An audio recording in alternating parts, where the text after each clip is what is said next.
Donc, disons que vous avez décidé maintenant, aujourd'hui, de vous équiper d'un véritable tableau de bord qui va vous aider à prendre de véritables décisions. On ne parle pas d'un outil supplémentaire ou d'un fichier supplémentaire, non. Un véritable outil d'aide à la décision pour DG. Et bien sûr, ce qui se passe, la suite, c'est quoi? C'est que pendant le codir, la seule question qui vient, c'est à peu près combien est-ce que ça pourra coûter?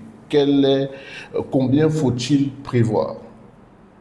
Évidemment, vous faites votre travail, vous avez des devis, et c'est là que les choses prennent une tournure bizarre.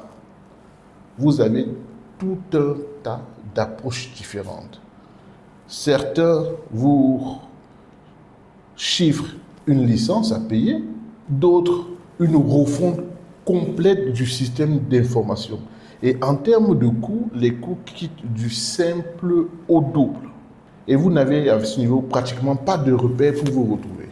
Donc dans cette vidéo, on va savoir exactement ce qui fait vraiment le prix de la mise en place d'un véritable tableau de bord de la décision, mais surtout le fait que le coût réel est très peu relatif on va dire, à l'outil lui-même.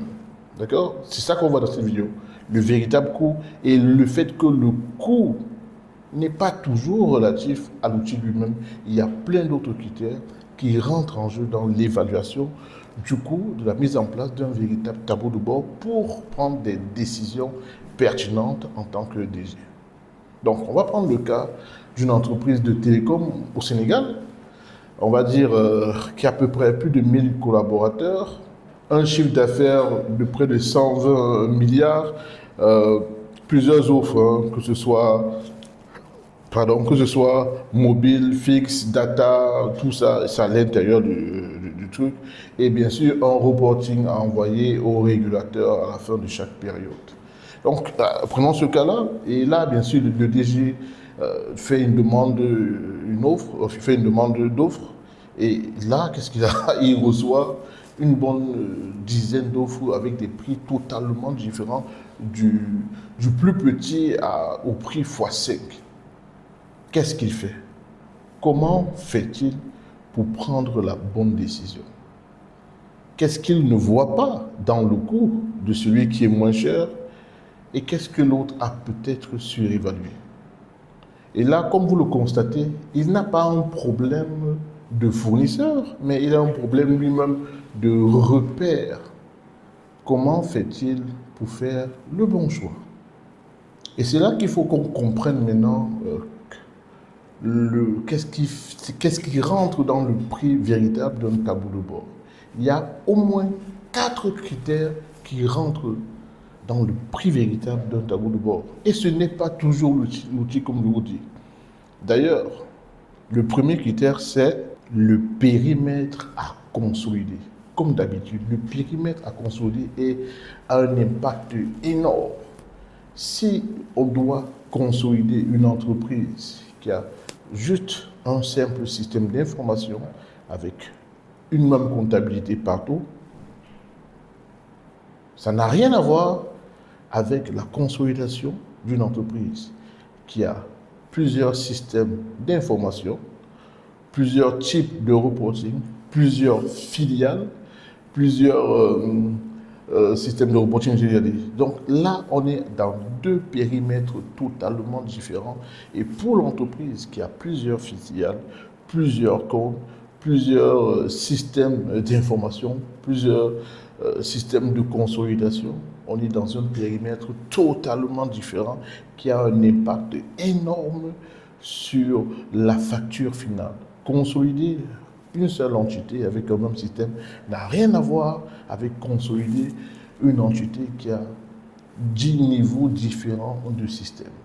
Ça, c'est le premier facteur. Le second facteur maintenant, c'est, je crois vous devez vous en douter, c'est relatif à vos données.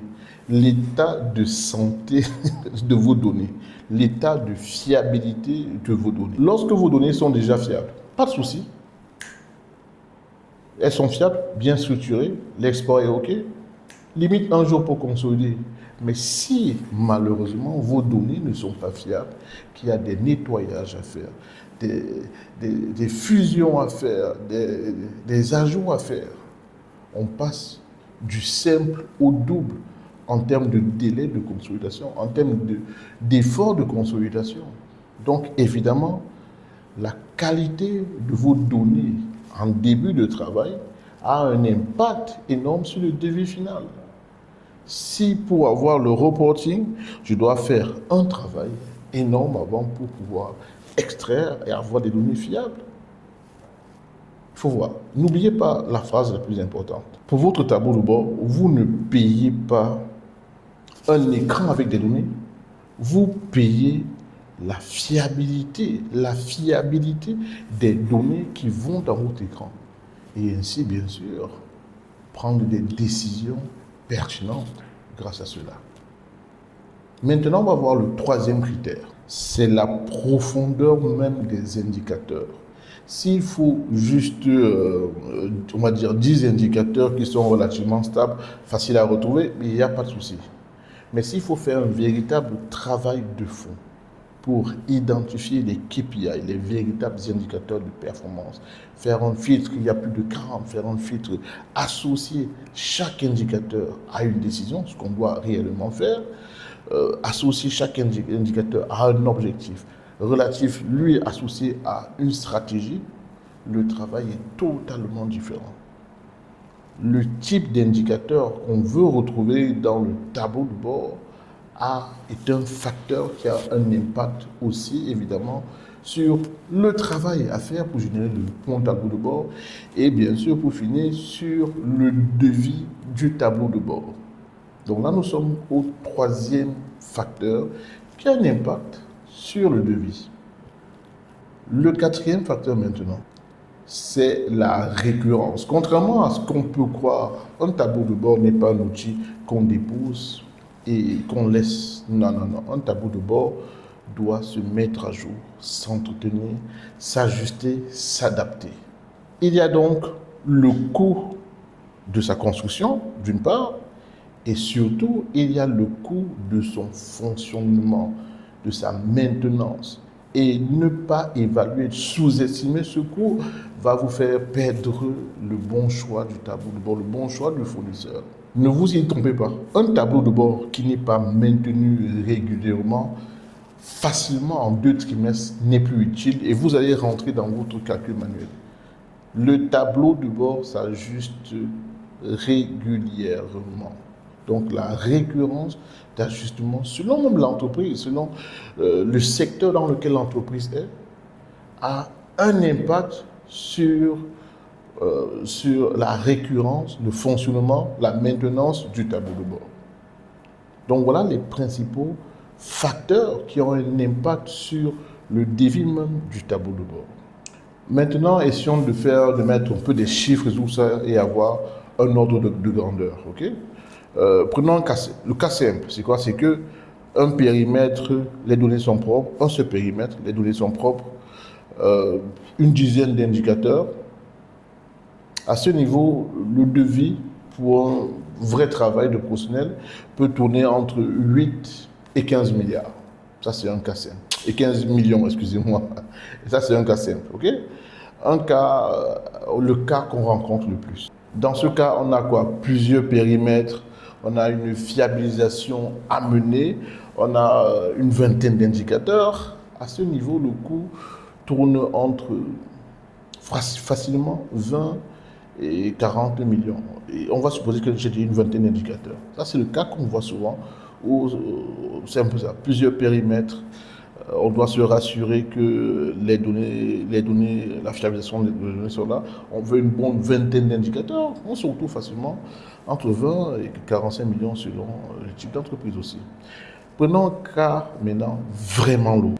Un groupe multi-pays, une refonte totale du système.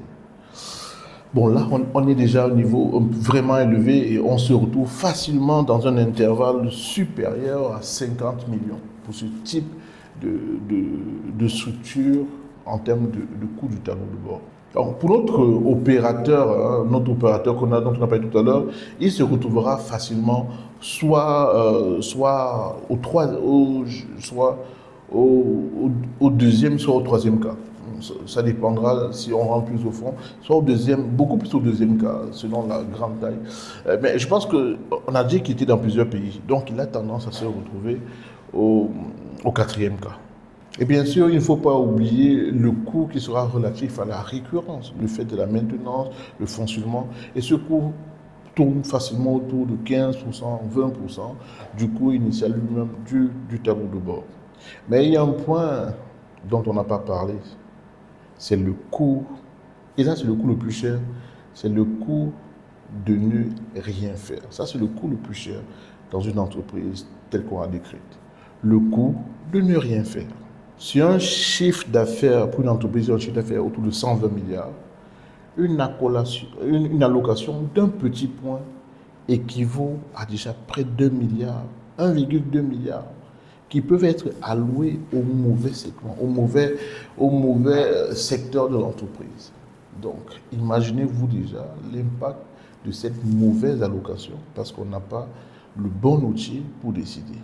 Évidemment, il y a aussi le temps. Le temps que le CODI va passer à quoi? Reconcilier les données, travailler dessus, les nettoyer, les arranger et avoir des chiffres approximatifs. Ce temps-là a un coût pour tous les membres du CODI. Alors, imaginons que c'est 4 heures, 5 heures de temps par mois par les membres du CODI qui sont une dizaine. Ça fait par mois plus de 50 heures à évaluer qui sont mis dans le mauvais utilisation. 50 heures par mois fois 12. Voilà le coût annuel déjà du temps relatif au fait de ne pas avoir un bon tableau d'aide à la décision.